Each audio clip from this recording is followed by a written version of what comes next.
They handed her over like currency, bruised, silent, expected to disappear. Jane Whitmore had 24 hours left to live, traded by her own mother to Chicago's most feared crime lord. The insurance policy was already signed. The body wouldn't even need to be hidden. But when Marco DeLuca lifted her chin in that dimly lit room and saw what had been done to her, something inside the untouchable mafia boss cracked open. And the woman who sold her daughter's life had no idea she'd just made the worst transaction of her career. If you want to see how this story ends, stay with me until the final word. And when you do, hit that like button and drop a comment telling me what city you're watching from.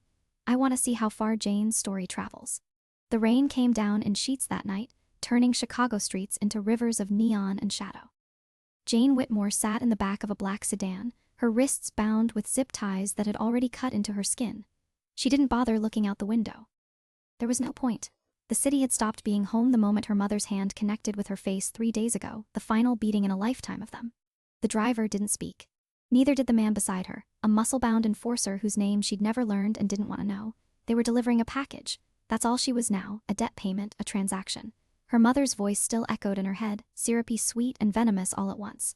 You finally become useful, Jane. Imagine that. Useful? The word tasted like copper and shame. The sedan pulled up to a building that didn't look like much from the outside, industrial brick, forgettable, the kind of place you drive past without a second glance. But Jane had heard the stories. Everyone in Chicago had. This was DeLuca territory. And Marco DeLuca didn't just run an empire, he was the empire. Untouchable. Ruthless. The kind of man mothers warned their daughters about, except Jane's mother had gift-wrapped her and sent her straight to his door. The zip ties were cut. Rough hands pulled her from the car.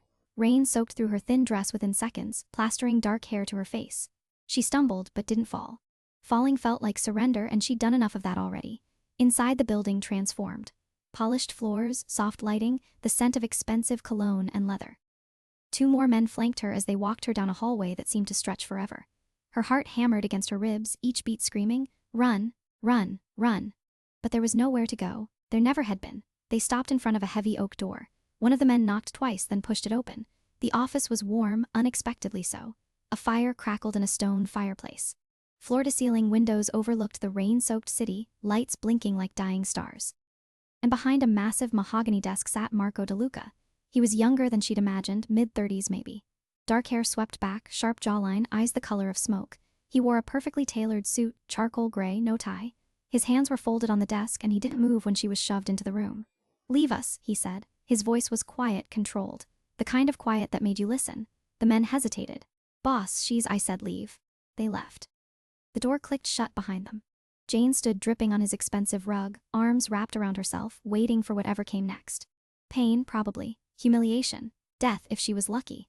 Her mother had explained it all with that practiced smile, the one she used on everyone who didn't know better.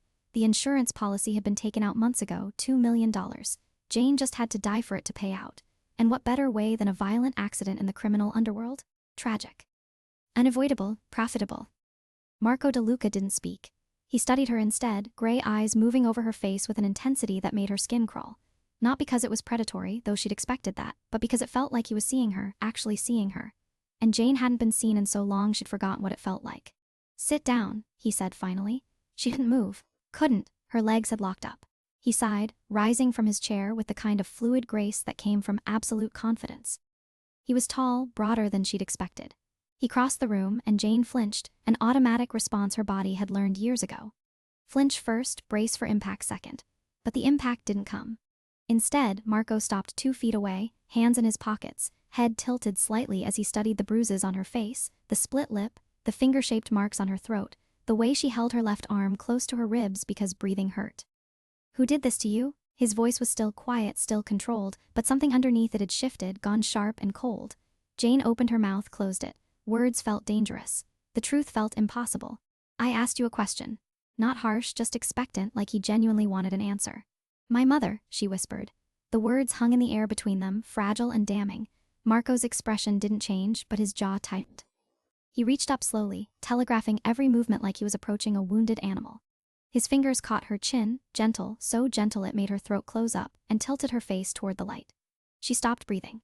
He examined her the way a jeweler might examine a stone, cataloging every fracture, every imperfection. The bruises, the cuts, the haunted look in her brown eyes. When he finally released her, his hand fell back to his side, and Jane swayed slightly, dizzy from holding her breath. "Sit," he said again. This time her legs obeyed. She sank into the leather chair across from his desk, shaking so hard her teeth chattered. Marco returned to his seat. He didn't sit right away. Instead, he pulled a crystal decanter from a side table, poured 2 fingers of amber liquid into a glass, and set it in front of her. "Drink." It's not a request." She picked up the glass with trembling hands. The whiskey burned going down, but it cut through the fog in her head, sharpened the edges of the world just enough that she could think again. Marco watched her, waiting. "Why am I here?" Jane's voice came out raspy, barely above a whisper. "You tell me." He leaned back in his chair, fingers steepled beneath his chin. "I was told a delivery would arrive tonight, payment for a debt your mother owed.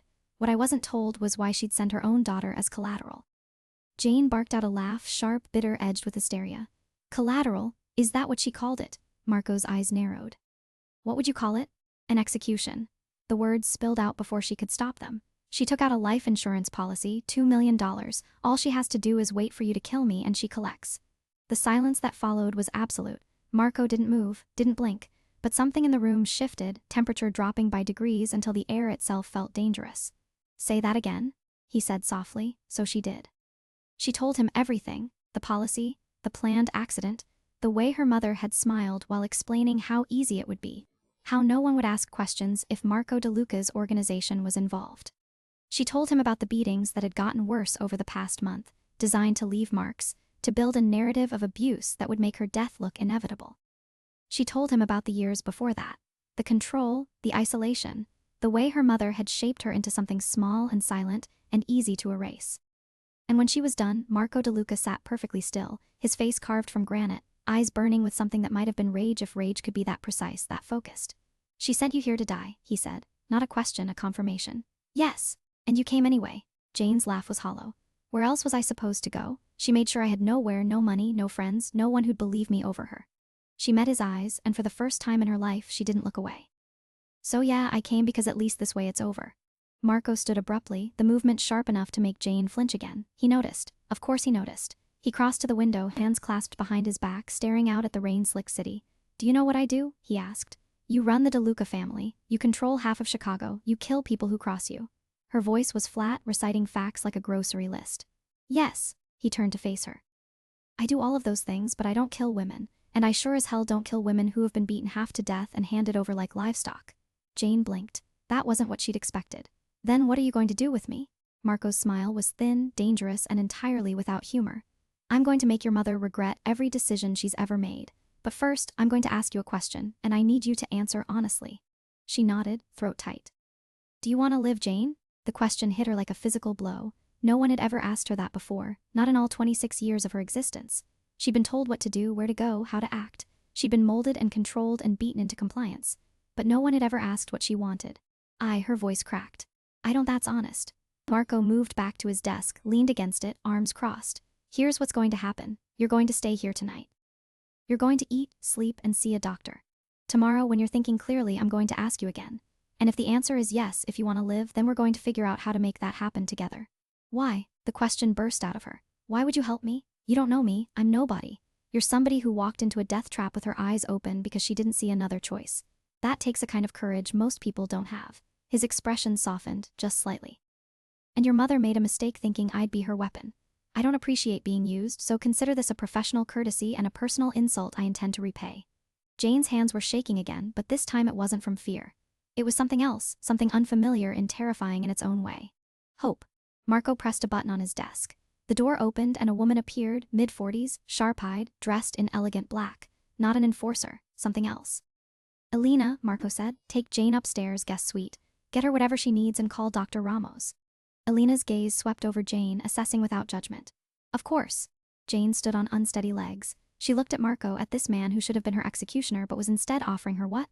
Sanctuary, revenge, a chance? "I don't understand you," she said quietly. Marco's smile was faint. "You will or you won't. Either way, you'll be alive to figure it out." Elena led her through the hallways that felt like another world. Soft carpets, artwork that probably cost more than Jane had ever seen in her life. Silence that felt like safety instead of suffocation. They took an elevator up 3 floors, and when the doors opened, Jane stepped into a space that made her chest tight. The guest suite was bigger than the apartment she'd shared with her mother. Floor-to-ceiling windows overlooked the city, a king-size bed with impossibly soft-looking sheets, a bathroom with a tub that could fit 3 people. Everything was clean, elegant, untouched.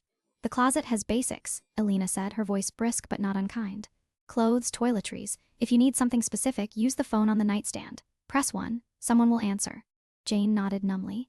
Elena moved toward the door, then paused. "The doctor will be here in 20 minutes, she's discreet.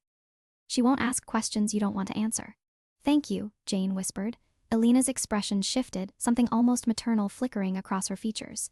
"You're safe here. Whatever you think is going to happen, whatever you've been told, none of it is true.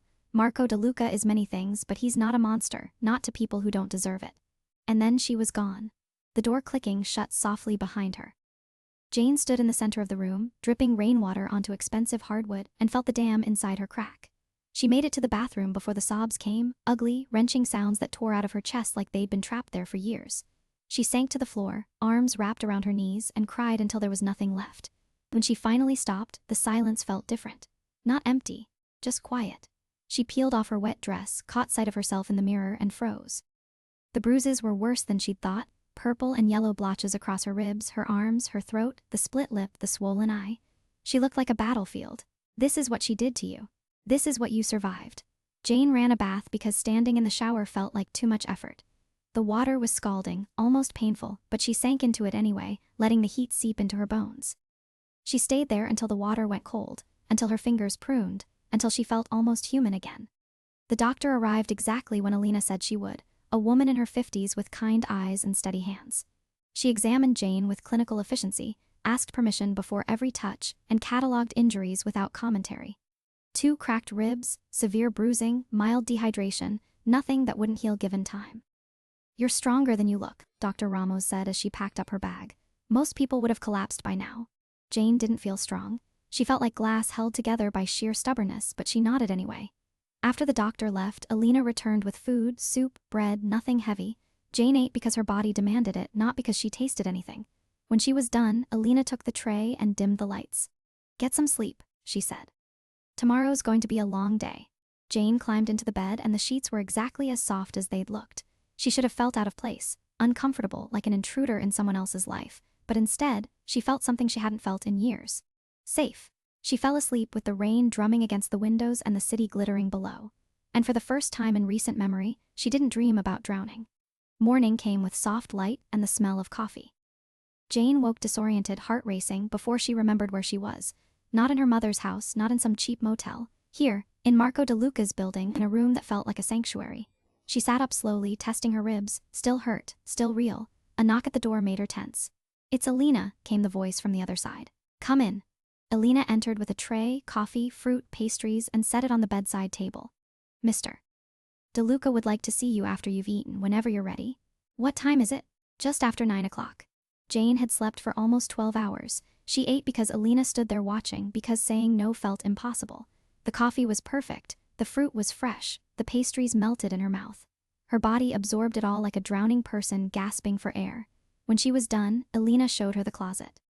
It was stocked with clothes in her size, jeans, soft sweaters, simple dresses, nothing flashy, everything comfortable. "How did you Mr. DeLuca's thorough?" Elena handed her a pair of jeans and a gray sweater. "Get dressed, I'll wait outside." Jane dressed quickly, caught her reflection in the mirror again. The bruises hadn't faded, but they looked less raw in the morning light. She pulled her hair back, splashed water on her face, and tried to look like someone who knew what she was doing. She failed. But she tried. Elena led her back downstairs, through different hallways this time, to a sunlit room that looked nothing like the office from last night. This was warmer, lived in. Bookshelves lined one wall, a leather couch faced a window overlooking a private garden, and Marco DeLuca sat at a small table reading a newspaper, coffee cup in hand. He looked up when she entered. "Sit." Elena disappeared again, silent as a ghost. Jane sat. Marco folded the newspaper, set it aside. He studied her the way he had last night, cataloging, assessing. "How do you feel?" "Like I got hit by a truck." "Honest, accurate." He poured her a cup of coffee, slid it across the table. "Dr. Ramos said you'll heal. Ribs will take a few weeks." Jane wrapped her hands around the cup, grateful for the warmth. "Why are you doing this?" "I told you last night." "No, I mean really, what do you want from me?" Her voice was steadier now, sharper. "Nobody does something like this without wanting something back." Marco leaned back in his chair, arms crossed, and for a moment she thought he might be offended, but then his mouth quirked in something that might have been a smile. You're smarter than you pretend to be. I had to be. Stupid girls don't survive in my mother's house. Fair point. He picked up his coffee. Here's the truth, Jane. Your mother tried to use me. She set up a scenario where I'd be blamed for your death, where she'd profit, and where I'd be none the wiser. That pisses me off. So yes, I want something from you. I want your cooperation in making sure she pays for that, but I'm not going to force you. If you want to walk out that door right now, you can. I'll give you money, a clean ID, and a head start, no strings. Jane's throat tightened. And if I stay, then we make her regret every decision she's ever made. His voice dropped, went cold. Together, the word hung between them like a promise. Jane set down her cup. Her hands were shaking again, but not from fear, from anger, from something fierce and burning that she'd spent her whole life tamping down. What would that look like? Marco smiled. It wasn't kind. First, we keep you alive publicly, make it clear you're under my protection. That alone will send a message.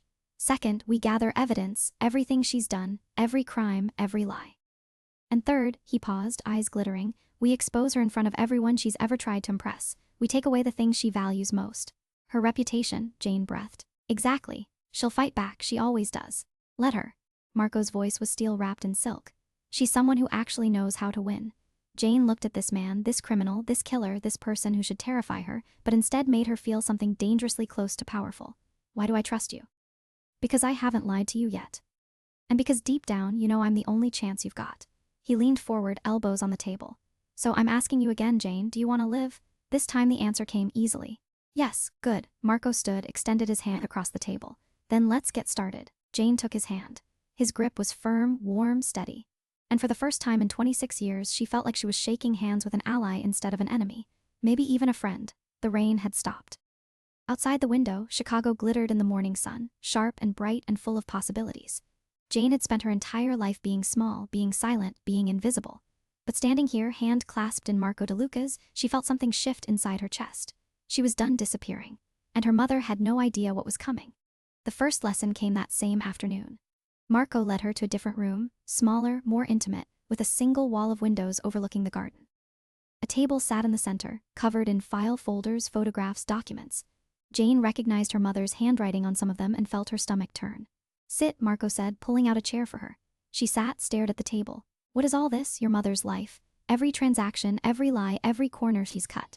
He took the seat across from her, reached for a folder and opened it. Inside were bank statements, photocopies of checks, transfer records. She's been skimming from the charity she runs. 10,000 here, 20,000 there. Small enough not to trigger audits, large enough to fund a very comfortable lifestyle. Jane's hands curled into fists. She always said the charity barely broke even, that we couldn't afford anything extra. She lied. Marco slid another folder across. She also has 3 different bank accounts under shell corporations, offshore holdings in the Caymans, a condo in Miami she bought with cash. He tapped the papers. Your mother is worth somewhere in the neighborhood of $8 million, and she made you believe you were broke. The room tilted. Jane gripped the edge of the table, trying to breathe through the rage building in her chest. $8 million. While she'd worn the same 3 outfits for years, while she'd eaten ramen because her mother said they couldn't afford groceries. While she'd been told over and over that she was a burden, a drain, a waste of resources. Why? Her voice came out strangled. Why would she do that? Control. Marco's tone was matter-of-fact, like he'd seen this pattern 100 times before. Money gives you options. Options give you power. She kept you powerless on purpose. Jane looked up at him, vision blurring with tears she refused to shed. And the insurance policy? Marco pulled out another folder. This one was thinner. Inside was a copy of the policy itself. $2 million, Jane's name listed as the insured, her mother as the sole beneficiary. The date was from 4 months ago. She took this out right after you turned 26, Marco said, old enough that she couldn't claim you as a dependent anymore. Old enough that your death wouldn't raise as many questions. She planned this. It wasn't a question. Jane could see it now, clear as glass. The escalating violence, the isolation, the careful construction of a narrative where her death would seem inevitable, almost merciful. How long have you known? Since last night? I made some calls after you went to bed. Marco closed the folder. Your mother reached out to an associate of mine 2 weeks ago, said she had a payment coming, asked if I'd be willing to accept alternative collateral.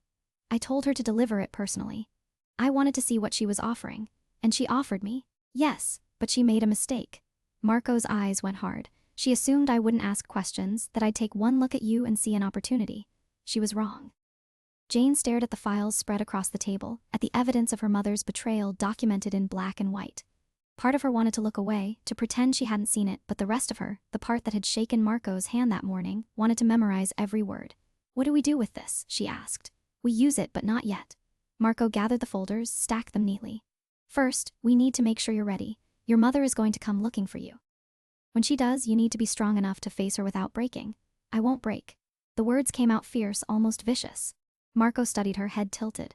You say that now, but she's had 26 years to get inside your head. That's not something you just walk away from. Then teach me how. Jane leaned forward, meeting his gaze head on. You said we'd do this together, so teach me. Something shifted in Marco's expression. Not quite approval, but close. All right. Lesson 1. Stop apologizing for taking up space. I don't. You do. You made yourself smaller when Alina came into the room this morning. You flinched when I pulled out your chair. You say thank you for things you don't need to be grateful for. His voice was firm but not unkind. You've been trained to disappear. I need you visible. Jane swallowed hard. I don't know how to be visible. Then we'll start small. Marco stood, gestured for her to do the same. Walk across the room. Don't slouch. Don't drop your eyes. Act like you belong here. It sounded simple. It wasn't. Jane stood, shoulders automatically curving inward, and took a step. Then another. Halfway across the room, she caught herself looking at the floor and forced her chin up. It felt wrong, exposed, like she was begging to be noticed. Again, Marco said. She walked back, tried to straighten her spine, failed. Again and again and again. For 20 minutes, Marco made her walk back and forth across that room until her ribs ached and her legs trembled. Every time she slouched, he corrected her. Every time she dropped her gaze, he called her out. It was exhausting and humiliating and strangely liberating all at once. Finally, he held up a hand. Better. Not perfect, but better.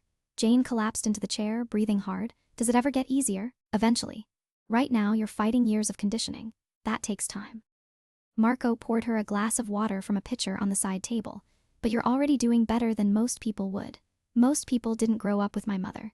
True. He handed her the glass, which is why you're going to survive what comes next.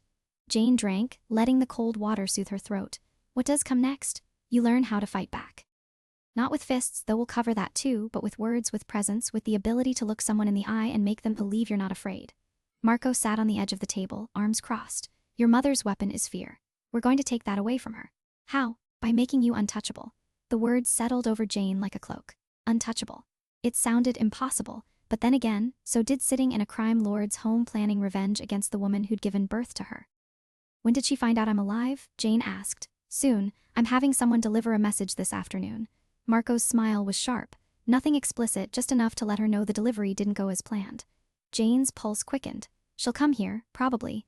And when she does, you're going to be ready. He pushed off the table. Come on. There's someone I want you to meet. They left the room, walked through more hallways.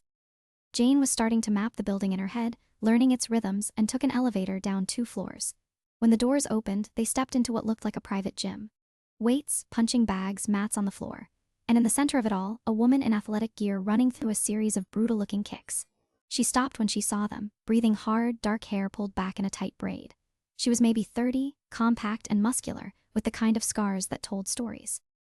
Jane, this is Risa, Marco said. She's going to teach you how to defend yourself. Risa looked Jane up and down, gaze clinical. You ever been in a fight? Not when I won. Good. Means you don't have bad habits to unlearn. Risa grabbed a towel, wiped sweat from her face. We'll start with basics. How to stand, how to move, how to hit without breaking your hand. Sound good? Jane nodded, throat tight. Great. Get changed. There's gear in the locker room. Risa pointed to a door on the far side of the gym. And leave the fear at the door. It won't help you here. Marco touched Jane's shoulder, brief, grounding. You've got this. Jane wasn't sure she believed him, but she went to the locker room anyway, changed into the workout clothes someone had already stocked there in her size, and came back out feeling like a fraud. Risa was waiting, patient and focused. All right, Risa said. Show me your stance. Jane had no idea what that meant. She stood there, weight on one hip, arms hanging uselessly at her sides. Risa circled her like a predator. You want to be balanced. Feet shoulder width apart, knees slightly bent, hands up protecting your face. She demonstrated and Jane tried to copy her. Better. Now if someone comes at you, what's your instinct? Run. Wrong. Well, not wrong. Running smart if you can, but if you can't. Risa moved fast, grabbed Jane's wrist. Jane jerked back automatically, stumbled. See? You pull away, that's what they expect. Instead, you move in, close the distance, take away their leverage. She demonstrated, moving through the motion slowly. Jane tried to follow, brain struggling to override 26 years of flinching and retreating. It felt backward, dangerous, like every instinct she had was screaming at her to do the opposite. Again, Risa said. They drilled it over and over. Basic movements, simple blocks, how to break a grip. Jane's ribs protested every twist, every turn, but she gritted her teeth and pushed through. Risa was relentless but not cruel, correcting without mocking, pushing without breaking. An hour later, Jane was drenched in sweat and shaking with exhaustion. "Enough for today," Risa said. "You did good, better than I expected." "I feel like I got hit by the truck again," Risa grinned. "That means you're learning. Go shower, eat something. Pick this up tomorrow." Jane stumbled back to the locker room, peeled off the sweat-soaked clothes, and stood under a scalding shower until her muscles stopped screaming. When she emerged, Alina was waiting with fresh clothes and a quiet efficiency that Jane was starting to appreciate. "Mr. DeLuca would like you to join him for dinner," Alina said. 7 o'clock, dining room on the main floor. Jane blinked. "Dinner?" "Yes, don't overthink it." Alina's smile was faint. "He doesn't bite, usually." Dinner turned out to be less formal than Jane had feared. The dining room was elegant but not ostentatious. Warm lighting, a table that could seat 12 but was set for 2 at one end. Marco was already there when she arrived, sleeves rolled up, reading something on his phone. He glanced up. "Risa says you're stubborn, that's good." Jane sat, still sore. "She also probably said I'm terrible." "She said you're raw, there's a difference." Marco poured wine into her glass, then his own. "Rawness can be shaped, terrible is just terrible." All of a woman appeared from the kitchen. Jane hadn't even noticed there was a door and set plates in front of them. Pasta, simple and perfect, with bread and salad. The kind of meal that felt like comfort instead of performance. "Eat," Marco said. "You burned a lot of calories today." Jane picked up her fork, realized she was starving, and dug in. The food was incredible. She didn't realize she'd made a sound, some kind of involuntary hum of appreciation, until Marco laughed. "Good. I haven't had food like this in ever, actually. Get used to it. Rosa's been cooking for me for 10 years. She'll be offended if you don't clean your plate." They ate in comfortable silence for a while. Jane kept waiting for the conversation to turn heavy, for Marco to start interrogating her or laying out plans. But he didn't. He just ate, occasionally refilled her wine, and let the quiet settle. Finally, Jane couldn't take it anymore. "Why are you being nice to me?" Marco set down his fork. "You think I'm being nice, aren't you?" "I'm being practical, you're no good to me, broken." He leaned back in his chair. "But if you're asking why I'm not treating you like an asset or a tool, it's because I don't see the point. You're already motivated, you already want what I want. So why make this harder than it needs to be? Most people in your position wouldn't care." "I'm not most people." Marco's gaze was steady. "And for what it's worth, I don't enjoy hurting people who don't deserve it. Your mother deserves it, you don't." Jane looked down at her plate, throat tight. "I don't know how to do this, any of this." "You're doing fine." "I'm terrified." "Good, fear keeps you sharp." Marco picked up his wine glass. "But don't let it run the show. You're stronger than you think you are." "Everyone keeps saying that." Jane's voice cracked. "But I don't feel strong. I feel like I'm one wrong move away from falling apart." "Then fall apart. Just do it here where it's safe. Not out there where she can see it." The honesty of it hit Jane like a punch. She looked up, met Marco's eyes, and saw something there she hadn't expected. Understanding. Not pity, not condescension, just the quiet recognition of someone who knew what it was like to rebuild yourself from wreckage. "Did someone do this for you?" she asked quietly. "Teach you how to be strong." Marco's expression shuddered. For a moment she thought he wouldn't answer. Then he sighed. "My father, not gently but effectively." "Was he like you?" "Worse." Marco drained his wine. "He believed in control through fear. I learned young that fear only works until someone stops being afraid, then it falls apart." "Is that what we're doing, making my mother afraid?" "No, we're making her irrelevant." Marco's smile was cold. "Fear would give her power. We're taking hers away completely." Jane absorbed that. It felt right. Righteous, even. Her mother had spent decades making Jane feel small, powerless, erased. Turnabout sounded like justice. They finished dinner. Marco walked her back to the elevator himself, hands in his pockets, expression unreadable. "Get some rest," he said. "Tomorrow's going to be harder." "Harder how?" "You'll see." Jane wanted to press, but exhaustion was pulling at her bones. She nodded, stepped into the elevator, and watched Marco's face disappear as the doors slid shut. Back in her room, she collapsed onto the bed, fully clothed, and stared at the ceiling. Her phone, the old cracked one she'd had before all this, sat on the nightstand. She turned it off days ago, too afraid to see what messages might be waiting. But curiosity gnawed at her. Slowly, she reached for it, powered it on. 17 missed calls, all from her mother. 12 texts. Jane opened them with shaking hands. "Where are you? Answer your phone." "This is unacceptable, Jane. You're making a scene. Call me immediately." "The last one was from this morning. I know where you are. This won't end well for you." Jane's stomach clenched. She stared at the screen, reading the words over and over until they blurred. Her mother knew. Of course she knew. And she was angry. A knock at the door made her jump. "It's Marco." Jane opened the door. Marco stood there, expression grim, holding a tablet. "Your mother just posted this." He turned the screen toward her. It was a social media post, her mother's public account, the one with 50,000 followers who thought she was a saint. The post showed a photo of Jane from years ago, smiling awkwardly at some charity event, and the caption read, "My heart is breaking. My daughter has been missing for 3 days. If anyone has seen Jane, please contact me immediately. She's vulnerable and I'm terrified for her safety. Help find Jane missing person." The comments were already pouring in, hundreds of them. People offering prayers, sharing the post, calling Jane's disappearance tragic. Jane's hands clenched into fists. She's making herself the victim. Yes, and she's good at it. Marco took the tablet back. This is exactly what I expected. She's building a narrative where you're the lost, troubled daughter and she's the suffering mother. When you turn up alive, she'll claim you were manipulated, kidnapped, brainwashed. What do? We let her play her hand, let her think she's winning. Marco's smile was sharp. And then we show everyone exactly who she really is. When? Soon, but first we make sure you can handle it. He handed her a card, thick paper, embossed lettering. This is for Dr. Levin, therapist. She works with people who have been through what you've been through. You have an appointment tomorrow at 10 o'clock. Jane stared at the card. You think I'm crazy? I think you're traumatized. There's a difference. Marco's voice softened. You can't fight her if you're still carrying all the weight she put on you. Dr. Levin will help you put it down. Jane wanted to argue, wanted to say she was fine, that she didn't need help, that she could handle this on her own. But the truth was she couldn't. The panic attacks, the flinching, the voice in her head that still sounded like her mother, it was all still there, poisoning everything. Okay, she whispered. Good. Marco turned to leave, then paused. Jane, you're doing better than you think. Don't forget that. He left before she could respond. Jane closed the door, leaned against it, and let out a shaky breath. Her phone buzzed, another text from her mother. You can't hide from me. Jane stared at it. Then slowly, deliberately, she typed out a response. Watch me.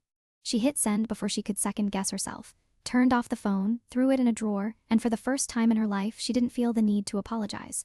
The next morning came too fast. Jane woke to sunlight streaming through the windows and Alina knocking softly at the door with breakfast and a reminder about the appointment. She ate mechanically, dressed in jeans and a sweater that actually fit, and tried not to think about what therapy would mean. Dr. Levin's office was in a building 20 minutes away, quiet and private. The waiting room was empty. When the door opened, a woman in her 50s with gray-streaked hair and kind eyes gestured Jane inside. I'm Dr. Levin. You can call me Sarah if you're more comfortable. Jane sat on the couch, hands clasped tight. Marco sent me, I know. He filled me in on the basics, but I'd like to hear it from you in your own words. What brings you here? And Jane, who'd spent her entire life keeping secrets, who'd learned early that honesty was dangerous, found herself talking. She told Sarah everything, the beatings, the control, the isolation, the insurance policy, the way her mother could make her feel worthless with just a look. Sarah listened without interrupting, taking notes occasionally, her expression never shifting into pity or horror, just steady attention.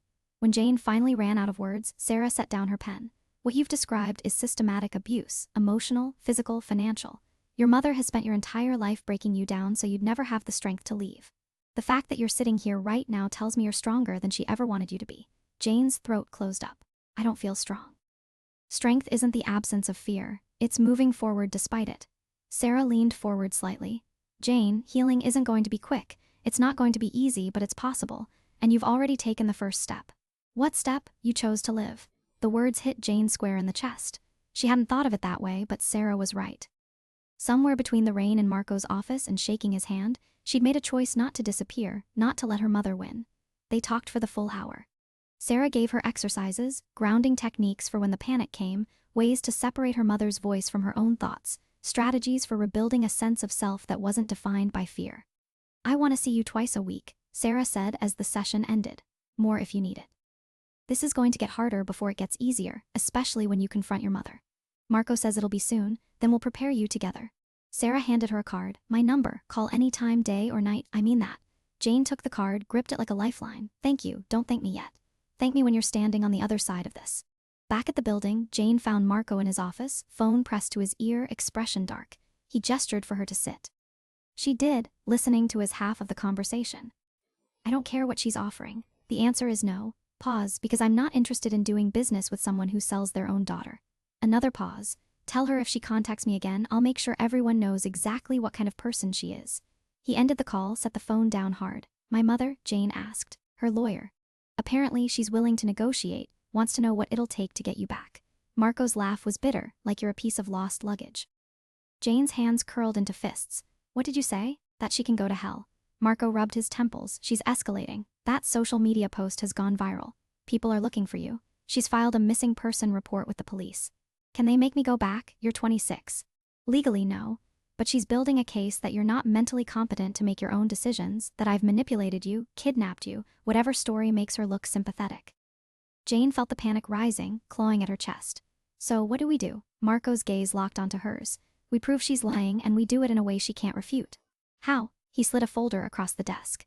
Inside was an invitation, thick cardstock, gold lettering, the annual Chicago Children's Foundation Gala, her mother's charity, the event where she was always the star, the hero, the selfless martyr. This is in 2 weeks, Marco said. Your mother will be there. So will 500 of Chicago's wealthiest, most influential people, including several journalists. Jane's heart pounded. You want me to go? I want you to show them who you are, alive, unbroken. And then we're going to show them who she is. Marco's smile was razor sharp. You said you wanted to fight back. This is how we do it. Jane stared at the invitation. 2 weeks. 14 days to become someone her mother wouldn't recognize. Someone who could stand in a room full of strangers and tell the truth without breaking. It felt impossible, but then again, so had surviving this long. Okay, she said. Let's do it. Marco's expression shifted, pride maybe, or something close to it. Then we'd better get you ready. The 2 weeks that followed became a blur of controlled chaos. Jane's days developed a rhythm that felt foreign at first, then gradually necessary. Mornings with Risa in the gym, learning how to move through space like she owned it instead of borrowed it. Afternoons with Sarah, peeling back layers of damage that had calcified over years. Evenings with Marco, drilling her on names and faces and the intricate politics of Chicago's elite social circles. Who's this? Marco held up a photograph of a silver-haired man in an expensive suit. Jane squinted at it. Richard Carmichael, owns 3 hotels downtown, sits on the board of your mother's charity, married to someone 20 years younger, has a gambling problem he thinks nobody knows about. Good. This one. Another photo, a woman with sharp cheekbones and calculating eyes. Patricia Weston, real estate developer, hates my mother but pretends not to. They compete for the same donors. Marco set down the photos, satisfied. You're getting better at this. I feel like I'm studying for a test I never signed up for. You are. Except if you fail this one, your mother wins. He poured coffee from the pot Alina had brought earlier, slid a cup across to Jane. These people, they're vultures. They'll smile at your mother while she's useful and tear her apart the second she's not. We just need to give them a reason. Jane wrapped her hands around the warm cup. And you're sure this will work? That they'll actually believe me over her? They won't have a choice, not when they see the evidence. Marco opened his laptop, turned it toward her. The screen showed financial records, emails, documents Jane had never seen before. My people have been digging. Your mother's been running this charity like her personal piggy bank for 7 years. Ghost employees, inflated expenses, donations that disappear into shell companies. It's all here. As Jane scrolled through the files, stomach twisting. How did she get away with this for so long? Because people wanted to believe in her. She's charming, charismatic. She tells a good story about helping children while looking perfect in a gown. Marco's voice went hard. But charm only works until someone shows you the receipts. And you're going to show them at the gala. We are, together. Marco closed the laptop. But only if you're ready, if you can stand in that room and not fall apart when she looks at you. Jane met his eyes. I won't fall apart. You say that now, but she knows how to get to you. She's had 26 years of practice. Then I'll have to be better than her practice. Jane set down her cup, jaw tight. I'm not the same person she handed over 2 weeks ago. You made sure of that. Something flickered across Marco's face. Pride maybe, or concern. Just remember, this isn't about revenge, it's about justice. There's a difference. Is there? Jane heard the bitterness in her own voice. Because from where I'm sitting, they look pretty similar. Marco leaned back in his chair, studying her. Revenge is personal. It's satisfying, but it burns out fast. Justice is permanent. It rebuilds what was broken. He paused. Your mother took everything from you. We're not just taking it back, we're making sure she can never do it to anyone else. Jane absorbed that. He was right, as usual. This was bigger than her pain, bigger than the scars her mother had left. There were other victims out there, people who trusted the charity, donors who'd been lied to, maybe even other girls like her who'd been used and discarded. Okay, she said quietly. Justice, then. The days bled together. Jane's ribs healed enough that she could move without wincing. Her sessions with Risa became less about survival and more about confidence. Each punch and block building something solid in her chest where fear used to live. Sarah taught her how to recognize when her mother's voice was speaking through her own thoughts, how to silence it, how to build new patterns that didn't revolve around making herself small. And through it all, Marco was there, not hovering, not controlling, just present. He'd appear in the gym sometimes to watch her train, offer quiet corrections when her stance faltered. He'd sit across from her at dinner and let her vent about the frustration of unlearning 26 years of conditioning. He never asked her to be grateful, never demanded anything in return. It made her trust him in a way she hadn't trusted anyone before. 5 days before the gala, Alina appeared in Jane's room with 3 garment bags. Mr. DeLuca had these made for you, Alina said, hanging them in the closet. For the event, Jane unzipped the first bag and felt her breath catch. The dress inside was midnight blue, elegant and understated, nothing like the flashy cocktail dresses her mother used to force her into for charity events. This was sophisticated, powerful, the kind of dress that made a statement without screaming. "It's beautiful," Jane whispered. "Try it on, make sure it fits." Jane slipped into the dress and it fit like it had been painted onto her body. Not tight, just perfect. She caught her reflection in the mirror and barely recognized herself. The bruises had faded to yellow shadows. Her hair had been trimmed by a stylist Alina had brought in, shaped into something intentional instead of neglected. She looked like someone who mattered. "He has good taste," Alina said, adjusting the shoulder seam slightly. "Always has." Jane turned, studying herself from different angles. "Why is he doing all this? Really?" Alina's expression softened. "You'd have to ask him, but if I had to guess, you reminded him of someone or maybe of himself once." She smoothed an invisible wrinkle. "Mr. DeLuca doesn't help people often, but when he does, he commits completely. You're lucky." "I don't feel lucky." "You're a liar, aren't you? And you're about to destroy the woman who tried to kill you. That's not luck, that's survival." Alina stepped back, assessing. "The dress is perfect. I'll have the shoes sent up." After Alina left, Jane stood in front of the mirror for a long time. The woman staring back at her looked capable, strong. Nothing like the broken girl who'd been dragged through the rain 2 weeks ago. But underneath the dress and the styled hair, Jane could still feel the fear coiled tight in her stomach. What if she froze when she saw her mother? What if all this preparation crumbled the second they were in the same room? A knock interrupted her spiral. "It's me," Marco called. Jane opened the door.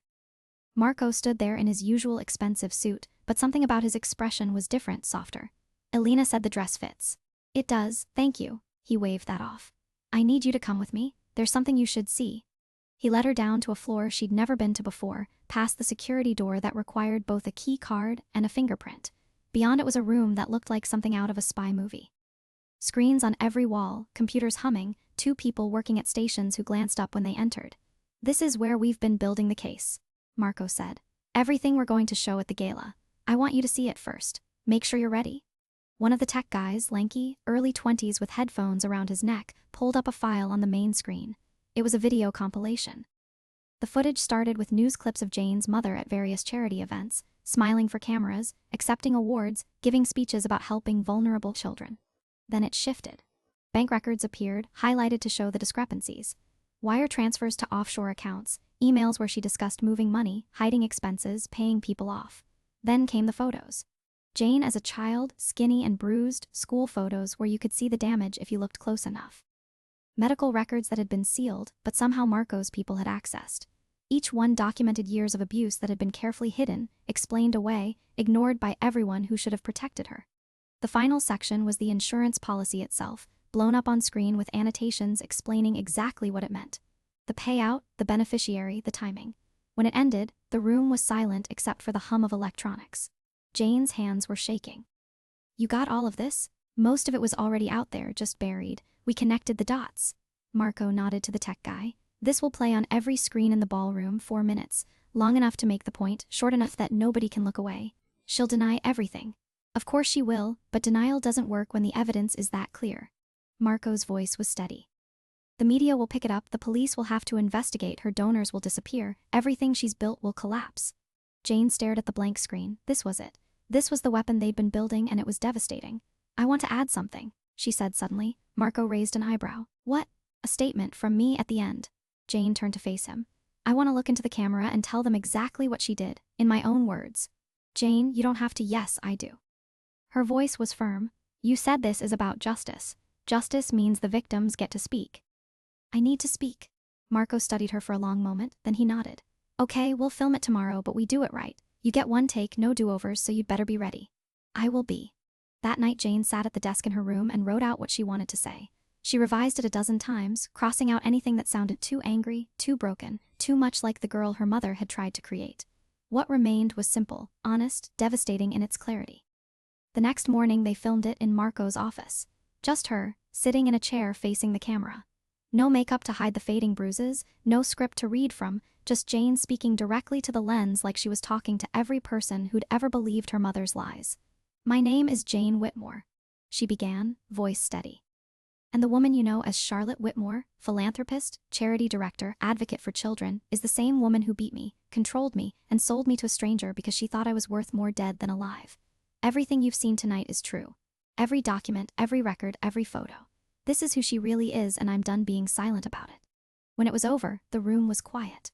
The camera guy mumbled something about it being powerful and slipped out. Marco stood with his arms crossed, expression unreadable. "Too much?" Jane asked. "No, it's perfect." Marco's voice was rough. "She won't recover from this." "Good." Jane stood, legs unsteady. "Because I don't want her to." 3 days before the gala, Jane's mother made her move. It happened in the afternoon. Jane was in the gym with Reese working through combinations when Alina appeared in the doorway looking tense. "Jane, you need to come upstairs now."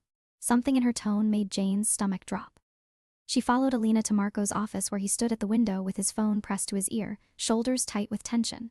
"I don't care what kind of warrant you think you have. You're not coming in here without." He stopped, listened. "Then I'll have my lawyer meet you at the precinct." He ended the call, turned to face Jane. "Your mother went to the police, told them I kidnapped you. They want to do a welfare check." Jane's blood went cold. "Can they do that?" "Technically, yes, but I'm not letting them in without a fight. You're an adult. You came here willingly. They have no cause." Marco's jaw tightened. "But this is her play. She's trying to force your hand, make you choose between going back to her or making this a legal battle." "I'm not going back." The words came out fierce. "I don't care what they say. I'm not going back to her." "Then we handle this now. You're going to talk to the police, tell them the truth, that you're here by choice, that you're safe, that she's the one who hurt you." Marco moved closer. "Can you do that without breaking?" Jane thought about the past 2 weeks, the training, the therapy, the slow, painful process of building herself into someone who could survive this. "Yes." "Good, because she's counting on you falling apart. We're going to prove her wrong." An hour later, 2 police officers showed up. Marco met them in a conference room with his lawyer present, and Jane sat across from them with her hands folded on the table, determined not to let them see her fear. The older officer, a woman with gray hair and tired eyes, studied Jane carefully. "Ms. Whitmore, we received a report that you're being held here against your will. Is that true?" "No." Jane's voice didn't waver. "I'm here because I choose to be. Your mother seems to think otherwise. She's very concerned about you." Jane almost laughed. "My mother is concerned about her reputation, not me."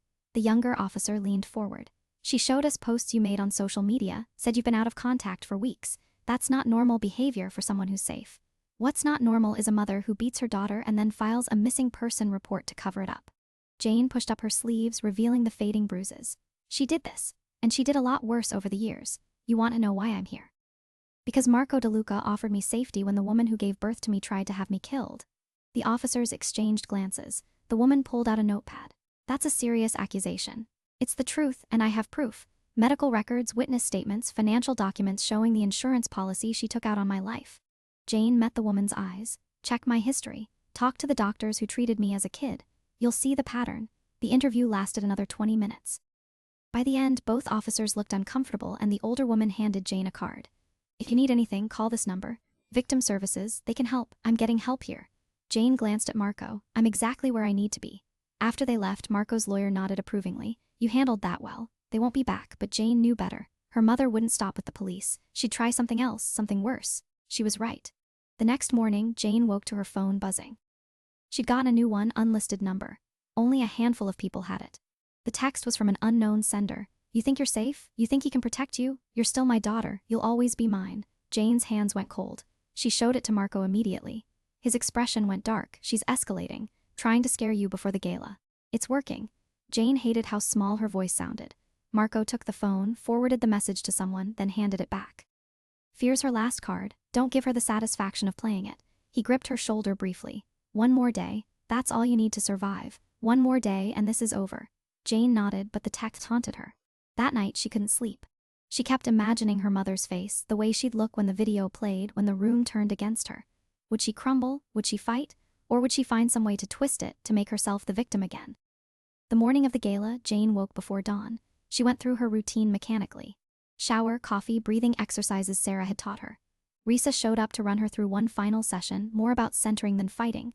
"You've got this," Risa said as they finished. "Just remember everything we worked on. Stand tall. Don't apologize. Own the space. And if I freeze, you won't. But if you do, you know how to breathe through it. You know how to come back." Risa gripped her shoulder. "You're tougher than you think, Jane. Go show them." Alina came to help her get ready in the afternoon. The dress, the shoes, the understated jewelry Marco had chosen. Hair pulled back in a way that showed her face instead of hiding it. Minimal makeup, just enough to look polished, not enough to look like she was performing. When Jane looked in the mirror this time, she saw someone she almost didn't recognize.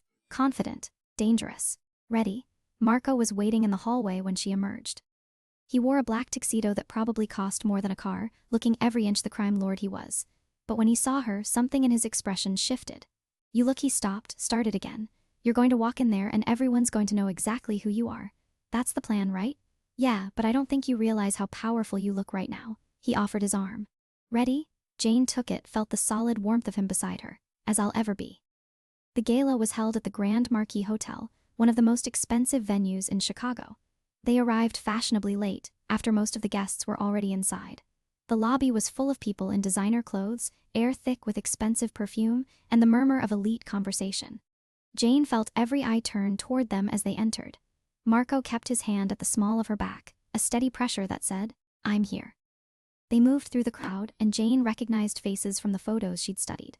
Richard Carmichael near the bar, Patricia Weston holding court by the windows. And there, at the center of it all, surrounded by admirers and journalists, was Charlotte Whitmore.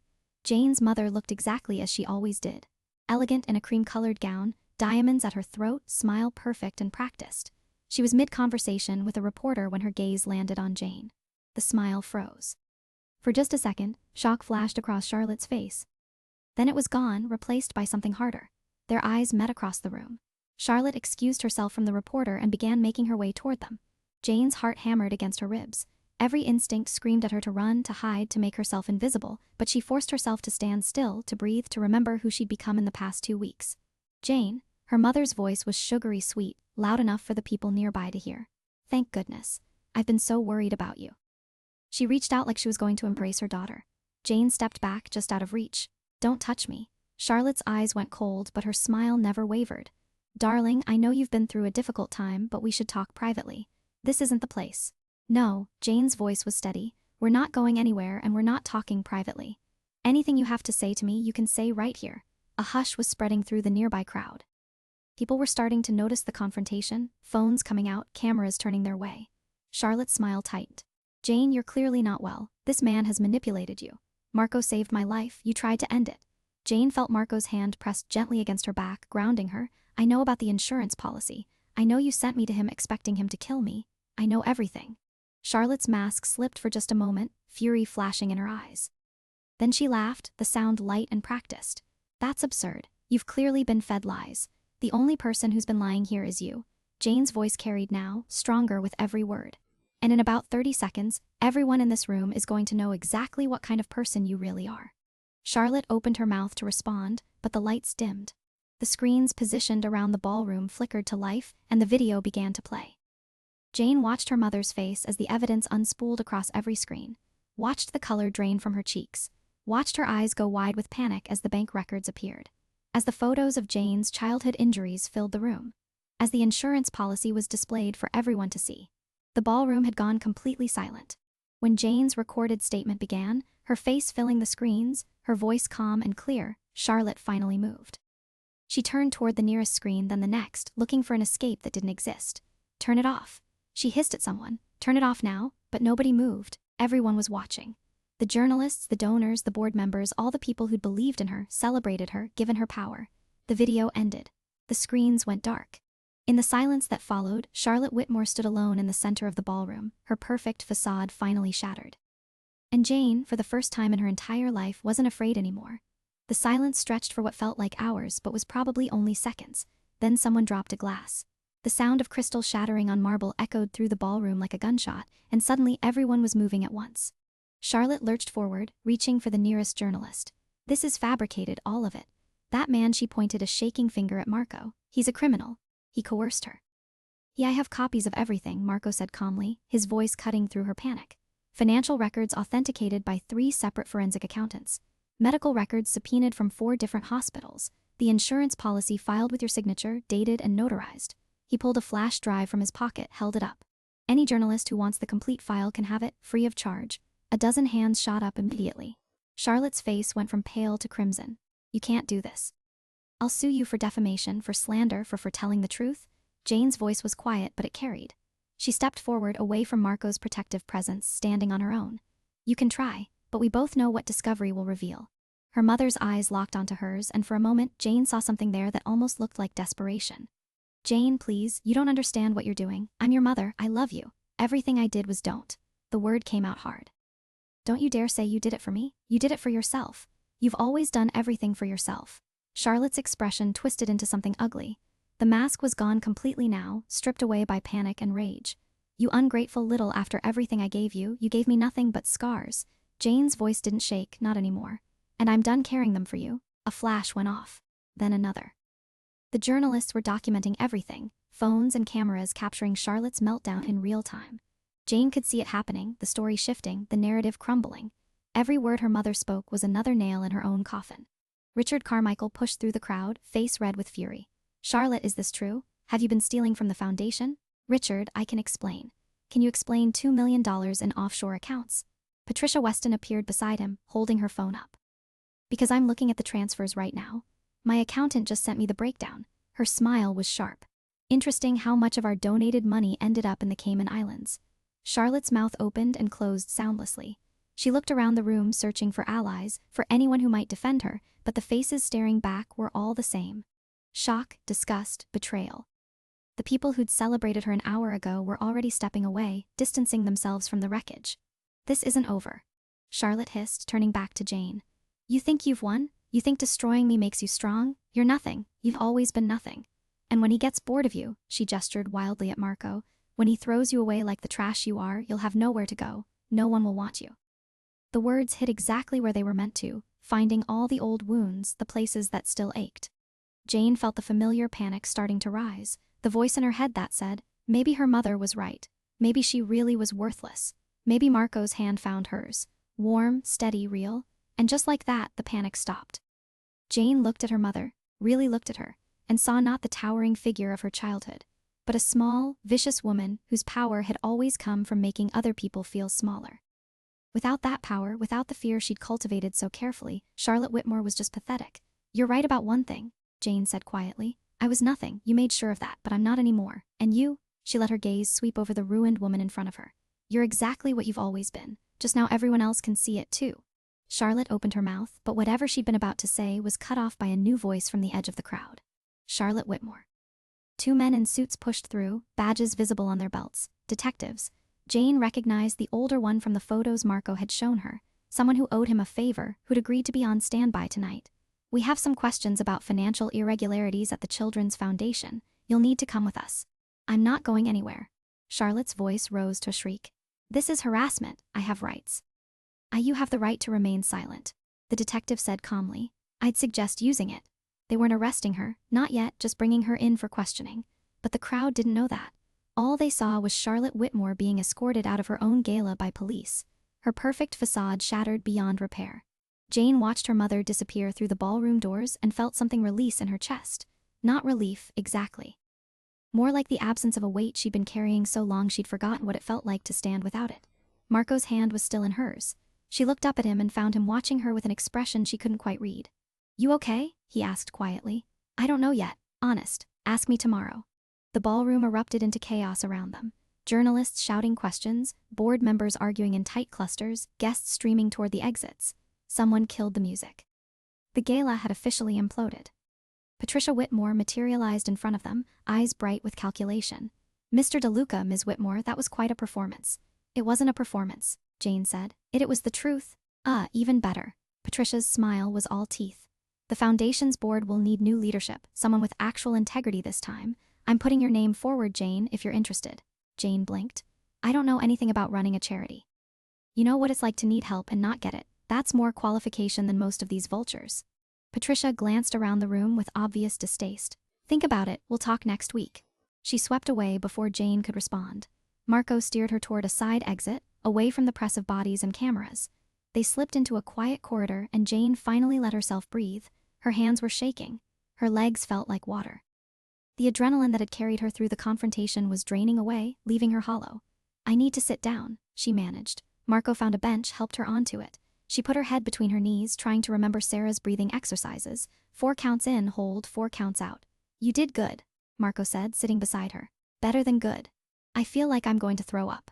"That's normal. You just went to war with the person who's haunted your entire life." Your body's processing that. Jane laughed, the sound shaky. Is that your professional opinion? I've been in a few wars, you get used to the aftermath.